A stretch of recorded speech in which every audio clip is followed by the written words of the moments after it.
Oh, this is a frisky group. I love it already. Thank you, Glenn. I appreciate the invitation. And I'm an alcoholic. My name is Karen, and my sobriety date is 2792. And I just thought I would like to talk a little bit about how I know that I am an alcoholic. Because I just got a little chill.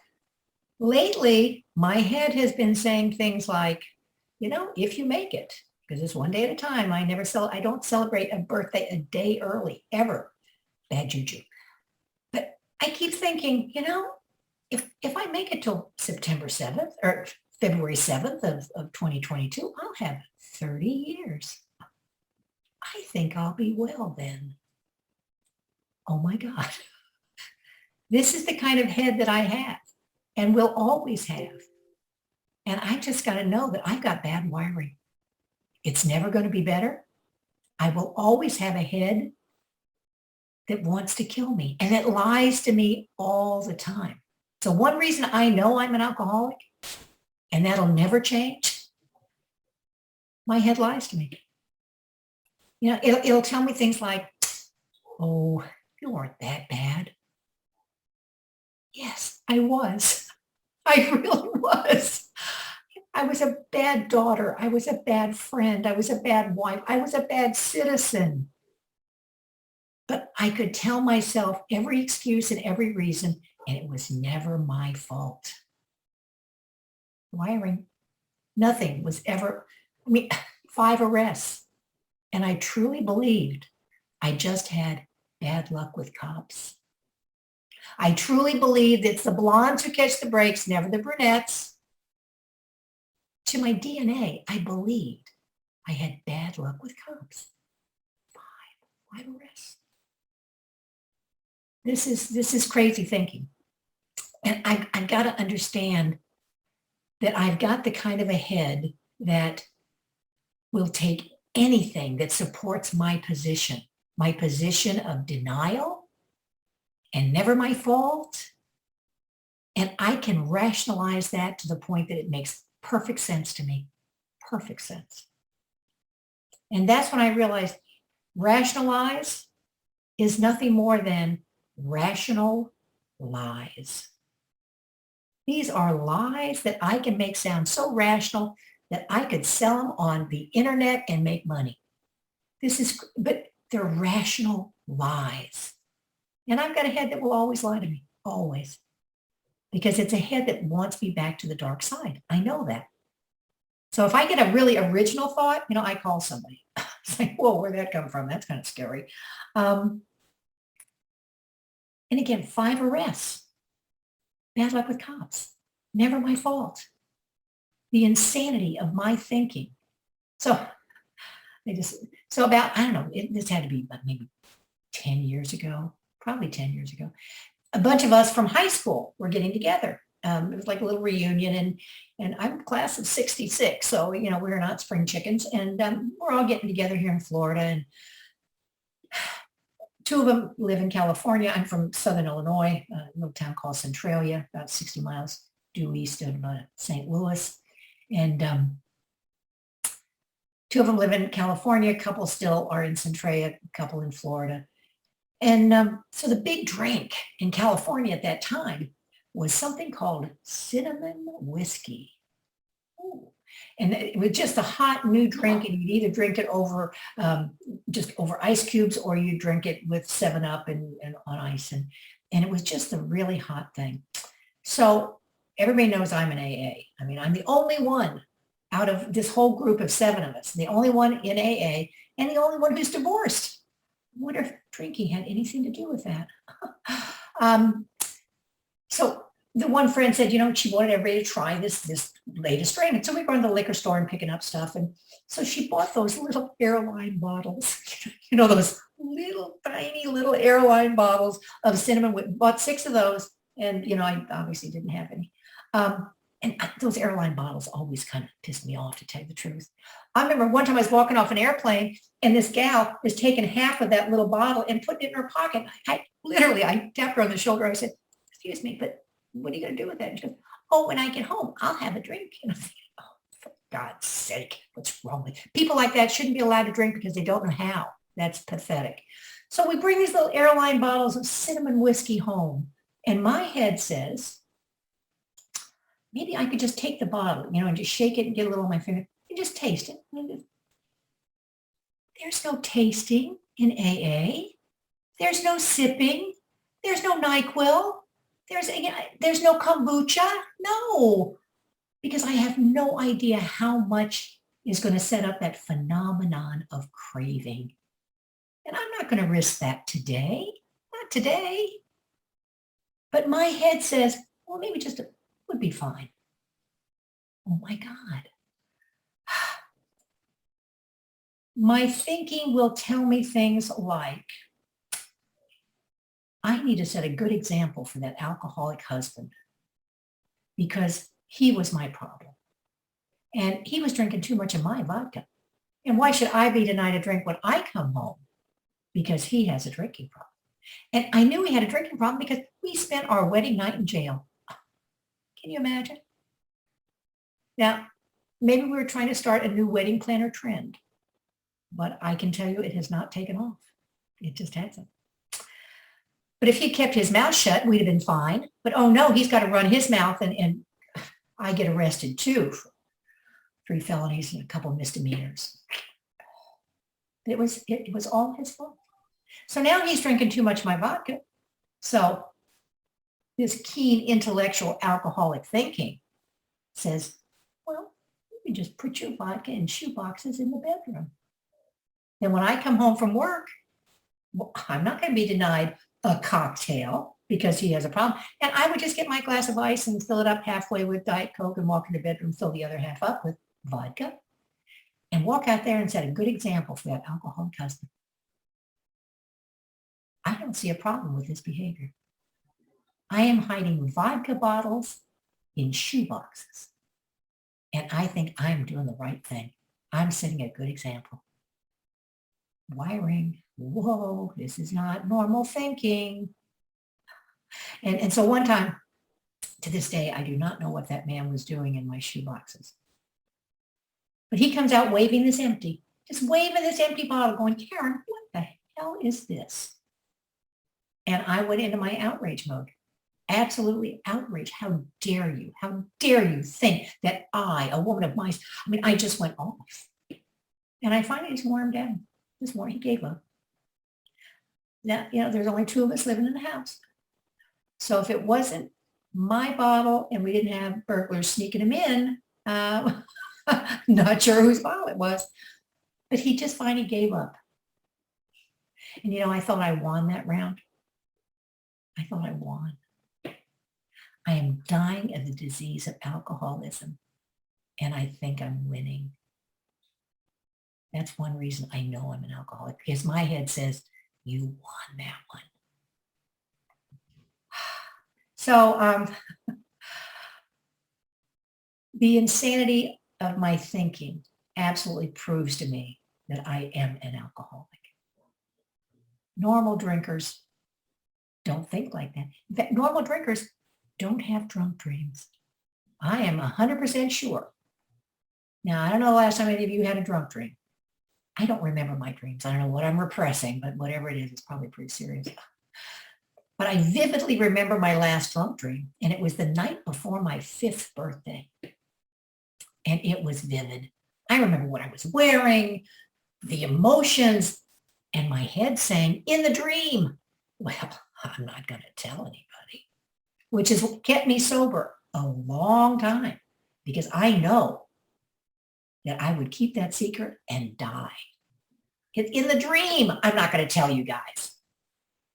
So the beauty of a drunk dream is that wake up when you're in a cold sweat and I'm terrified and I can't catch my breath.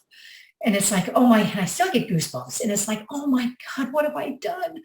To realize, oh, I didn't do it.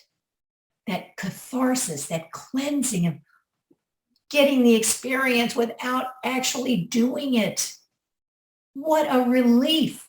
So, there are people who will say that, drunk dreams are a slippery slope. I don't think so. it's a way to process that terror, that pitiful and incomprehensible demoralization without actually experiencing it.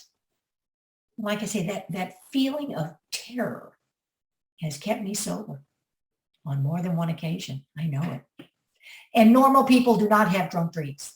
That's all there is to it. They do not have drunk dreams. I know I'm an alcoholic. Another way I know I'm an alcoholic,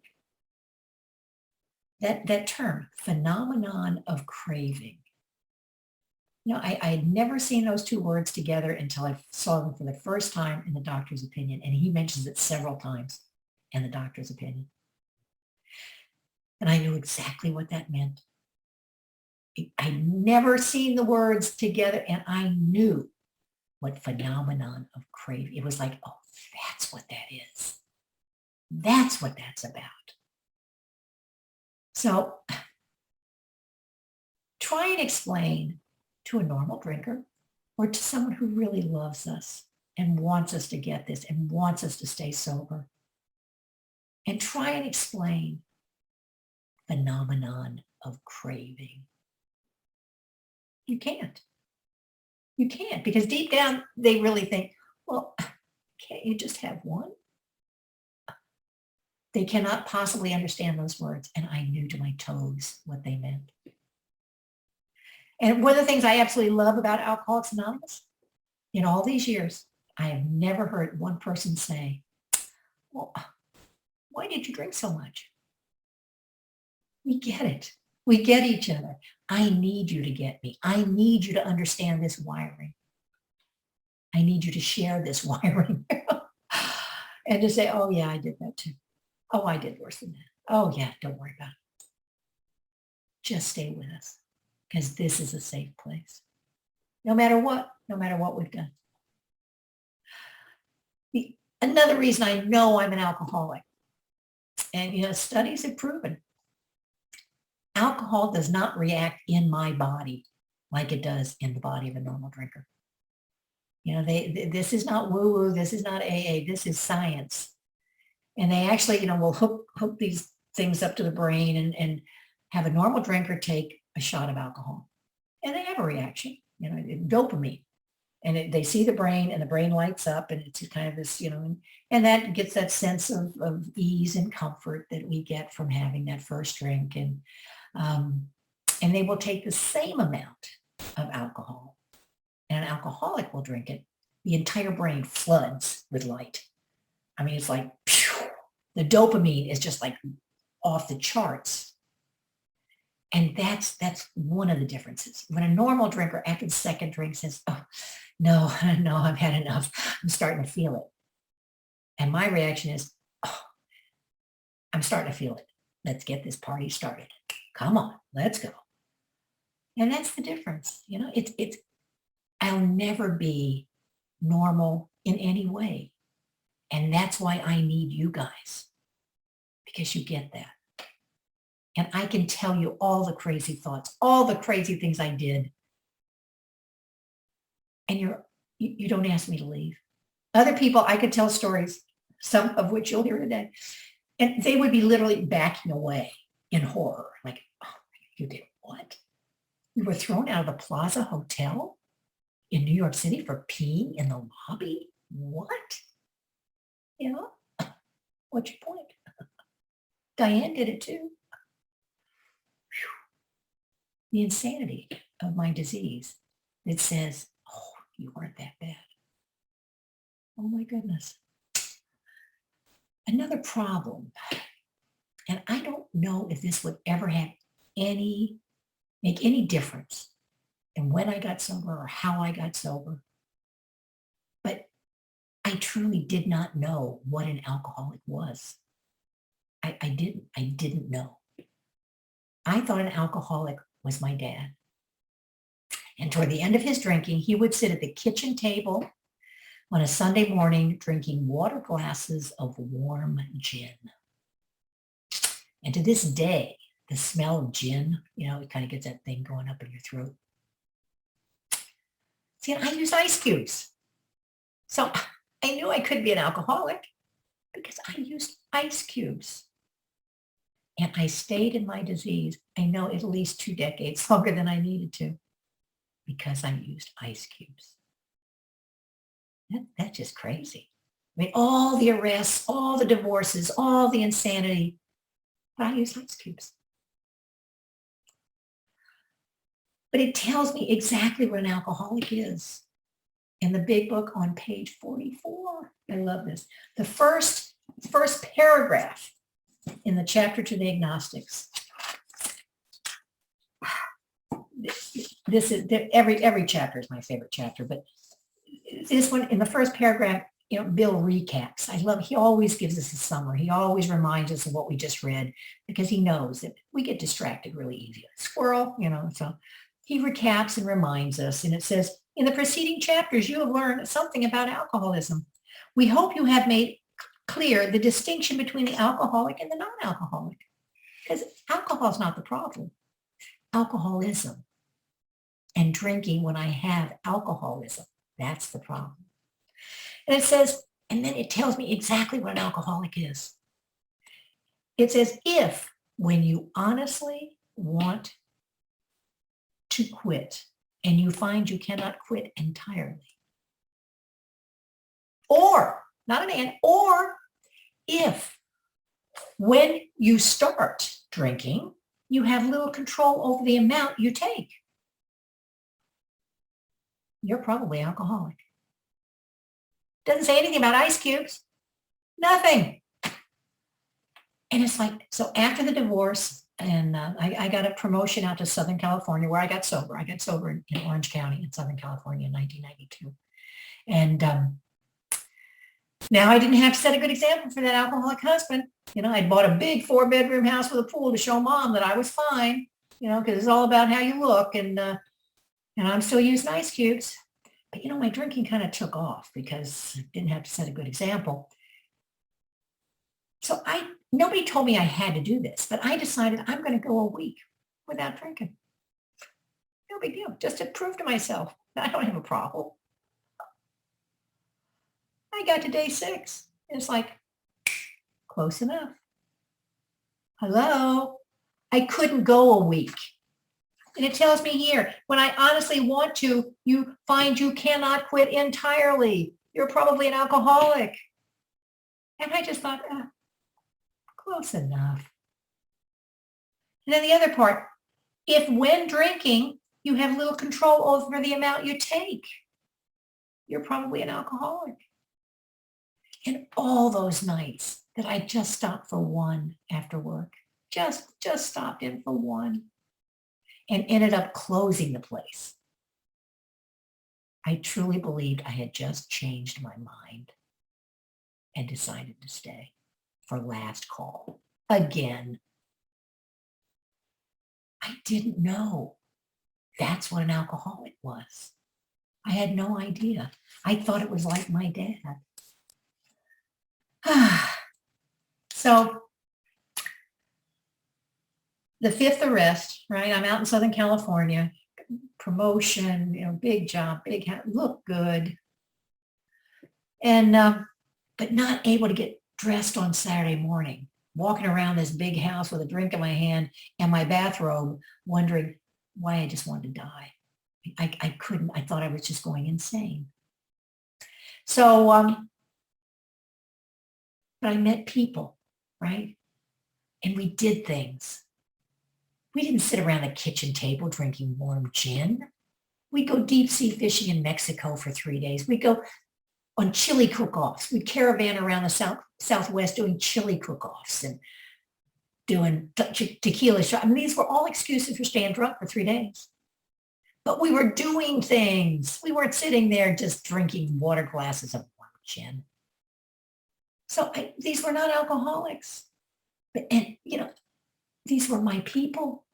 And I don't know about you guys, but I can attract alcoholics, drug addicts, and bad boys like that. Oh, come on. I found you. Let's partay. And so we were doing stuff. And this one day we happened to be, we were playing softball. It started about 10 in the morning. And now it's about 7 at night. And I'm driving home because I knew I could drive impaired. better than most people could drive sober. Rational lies. I believe that one too. So I'm driving home. It's getting about dusk. And see, honestly, of all the arrests, this one wasn't my fault. It really was. Not this one. This old lady, she shouldn't have been driving. The old bat shouldn't have even been on the road. So I'm driving home and she just kind of pulled out in front of me. So I just nicked her on the fender. Show her who the problem was. At this stage, my disease had taken me to such heights of arrogance and depths of denial. I waited for the cops. Why should my insurance rates go up because she was the problem? Wiring, yikes. Well, it didn't take those stupid cops long to figure out who the problem was. And once again, hands behind my back in handcuffs, taken to jail. I'm still wearing my cleats. And I'll tell you, Santa Ana jail is not Betty Ford. They have concrete beds. They're just poured concrete. They're cold. Oh my God. In fact, it was so cold. And of course, I just had my little baseball outfit. I found toilet paper. I'm still drunk, obviously. And I wrapped myself in toilet paper to stay warm. And they came to get me in the morning. I looked like a mummy. They probably thought, what is wrong with this woman? I'm wrapped in toilet paper. And I don't see a problem. Oh my goodness gracious. So here I am, sentenced to AA. The judge had actually given me a choice. I could either do 6 weekends in jail or 6 months in Alcoholics Anonymous. And you know, I had to think about it because I wasn't one of you. And I was just a hard partier. Don't you people know the difference? I was so sad that you didn't know the difference. And it even talks about that in our literature, you know, how we get to this jumping off place and we have to make a choice between a slow, agonizing alcoholic death or a spiritual solution. And we are the only people I've ever known who have to think about it. It's like, what? How slow? I mean, it's like really drug out and agonizing. Could you define agonizing? I mean, look, is it like hurt really bad, but then it's over? I need a little more information, if you wouldn't mind. The insanity of this. So thank God I picked AA. Thank God. And I always loved the meetings. I always enjoyed the meetings. The quality of the laughter, you know, that it wasn't that sarcastic, mean-spirited laughter like I was used to in the bars. The camaraderie, you know, the men telling the truth. Oh my God, that was a first. It was amazing. I loved the meetings. I just really hated you guys because you were so annoying and you were so perky and frisky and happy. And I'm thinking, you're saying you're an alcoholic? What do you have to be happy about? What is wrong with you? And you said stupid things, just stupid things like, it's the first drink that gets you drunk. And I think, well, then you don't drink like I do. Because it's 4 or 5 before I catch a buzz. I bet you never drank warm glasses of gin, you wusses, and you call yourselves alcoholics? What? And then you talk about how grateful you were to be an alcoholic. And I think, oh, geez, you have my dad's disease and you're grateful? You just made no sense at all. But, you know, I could not deny the miracles that I saw right in front of my eyes. To this day, you can't tell me anything. But I trust my eyes. I trust what I see. And when I'm in a big speaker meeting, when we were still having those, big speaker meeting on a Saturday night with 200 people, having coffee and cookies and socializing. And it's Saturday. That's party night. And here we all are, just reveling in sobriety. I trust that. I see it working. So same thing in the meetings. You know, I'd see people just crawl in, so sick and so broken. In a couple of weeks, you know, their little roses back in their cheeks, and they made a couple friends, and then they get a little job.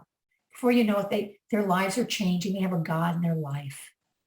And I'm seeing this happening. And I am sitting there and my life is not changing because I'm doing everything that an untreated alcoholic does. I'm drinking. I am drinking and driving, and I am drinking and driving on a suspended license. Now, of the 5 arrests, 3 were alcohol related. Well, actually, they all were, but the 3 that were, DUIs. And this is my 5th. And I'm still drinking and driving on a suspended license. This is the rational lies and the bad wiring. It's just no big deal today.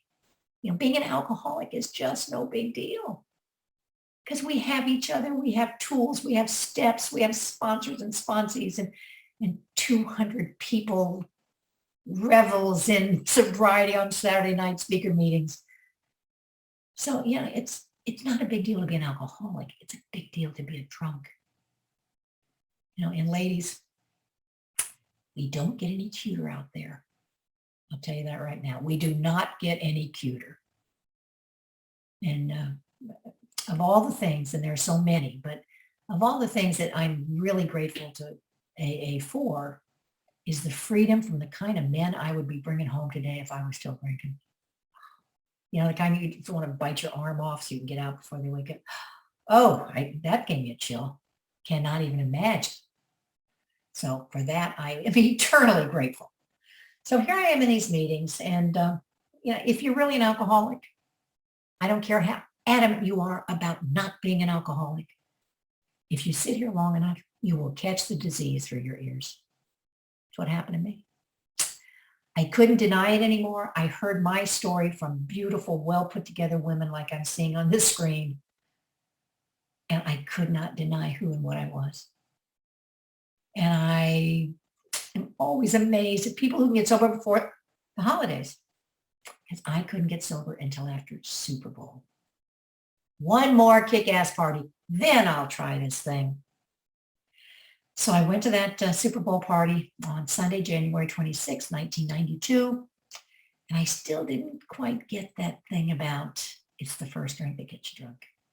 Did not quite connect. And,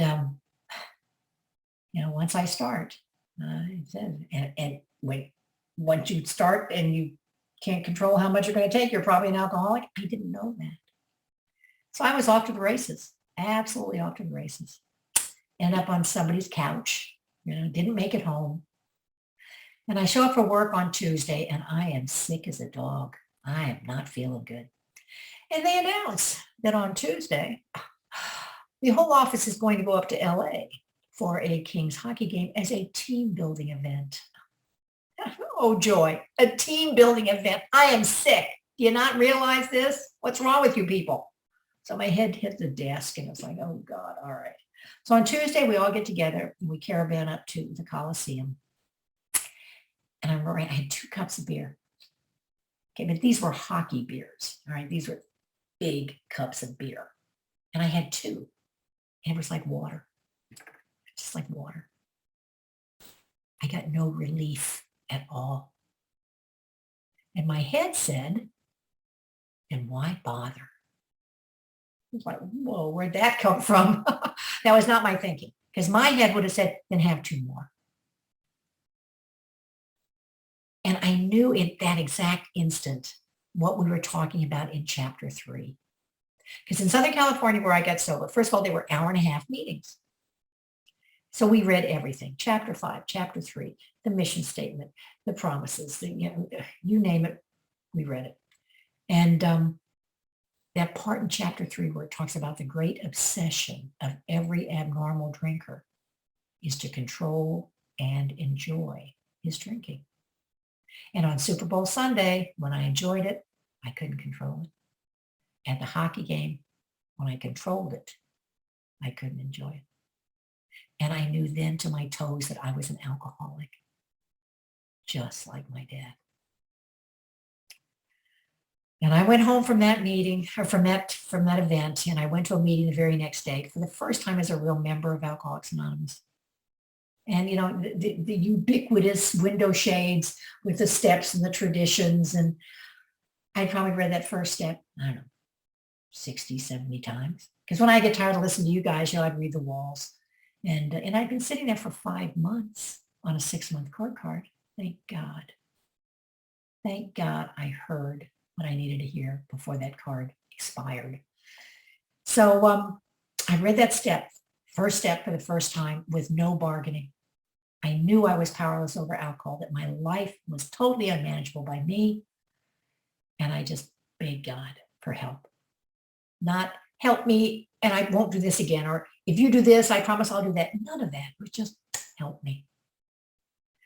And my experience was a little bit like Bill's in Towns Hospital and his last incarceration.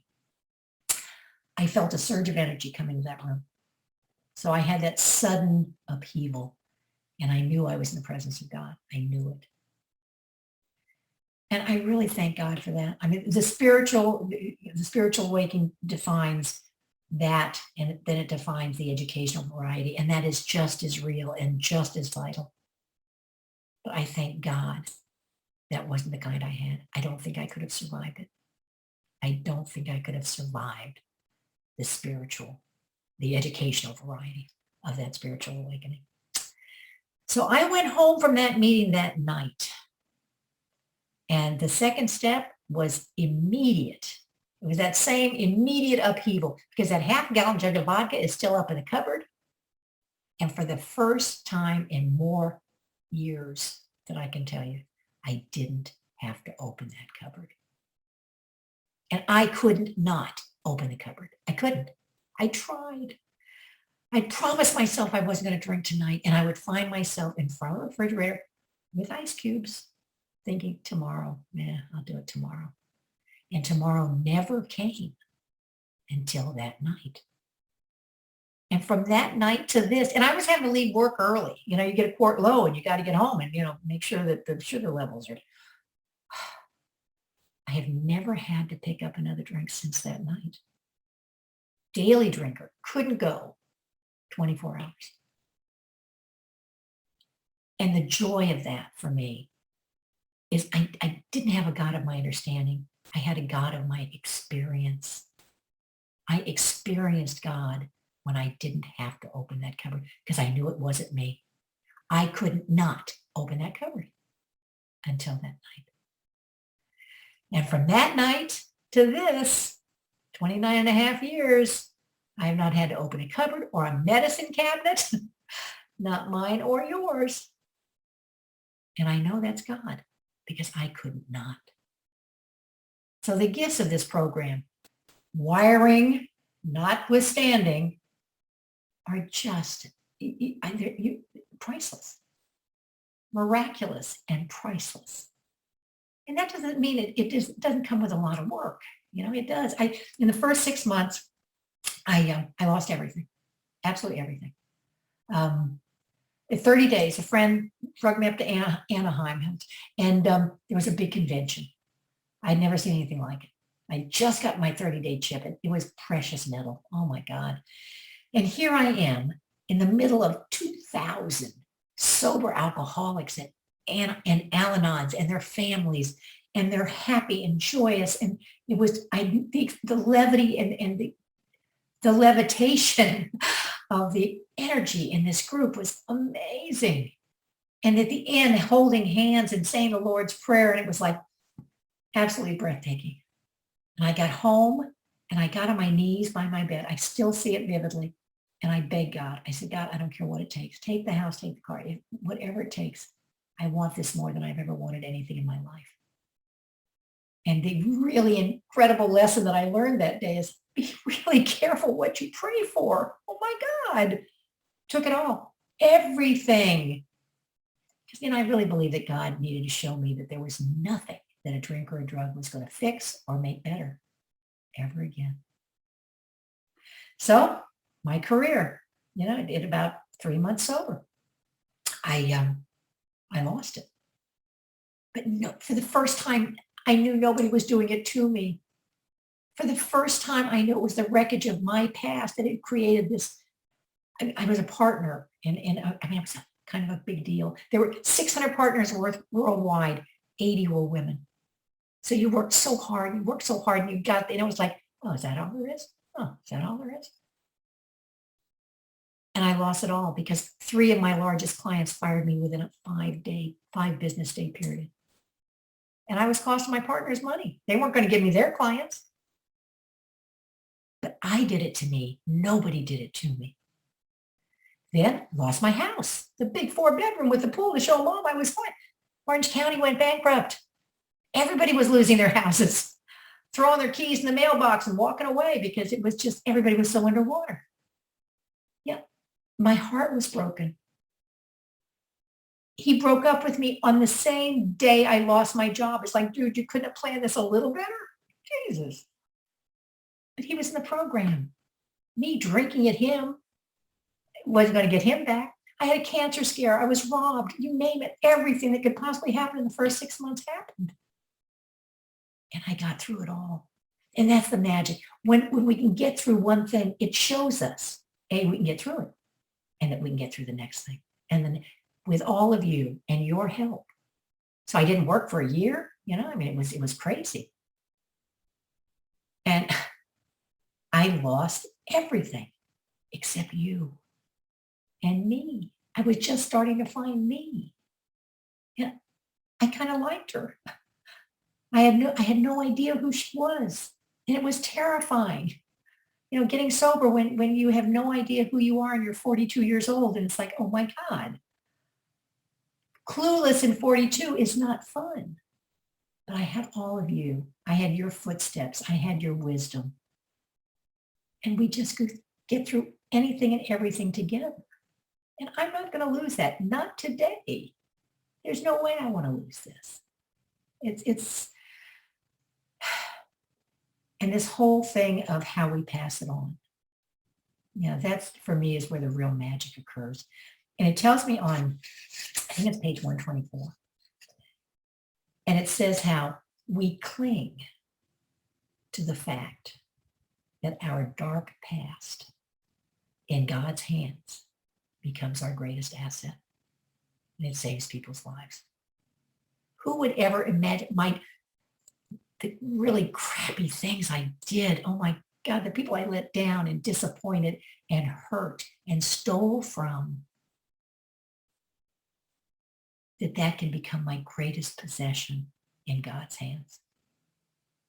So nothing is wasted if I find the gift and I pass it on.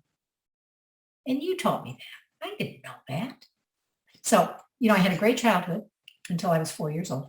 And then that's when mom left for a married man and my dad got custody. And in 1952, for a male parent to get custody of a 4-year-old little girl, unheard of. By the time I was getting ready to start school at age 6, my dad knew that my grandmother, who adored me, was too old to raise me. And so he asked mom to come back, and she did. And we had a lot of good years. And then I found out at 16 that they had actually gotten divorced when I was 4, and he never remarried her. So that pressure of, keeping the family together, and I was an only child, it was for years, well into sobriety, right? My mantra was one little girl. I was just one. They couldn't even take care of one little girl.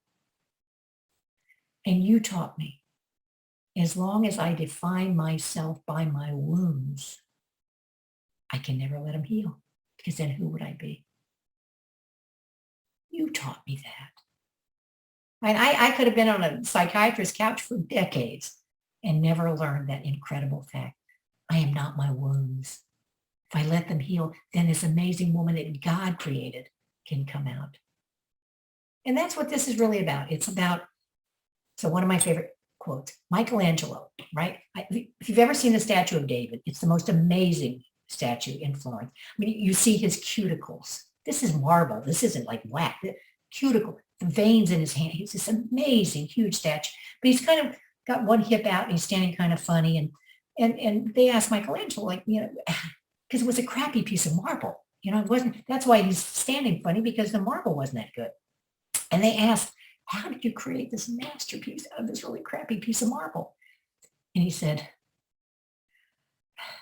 I cut away everything that wasn't David. And that's what we do here in Alcoholics Anonymous. We cut away everything that wasn't designed by God. And we do that through our steps and through working with others and through just becoming the people God intended us to be. And that's a lot of unlearning, a lot of unlearning. But that's the other gift, knowing the longer I'm sober, the less I know. And just getting to stay here another day and sharing with you guys and the fun we had before the meeting and hearing the guitar and just playing together. That's such a gift of sobriety. And so are you. And I'm so glad to be here. Thank you, Glenn. Thank you, thank you, thank you.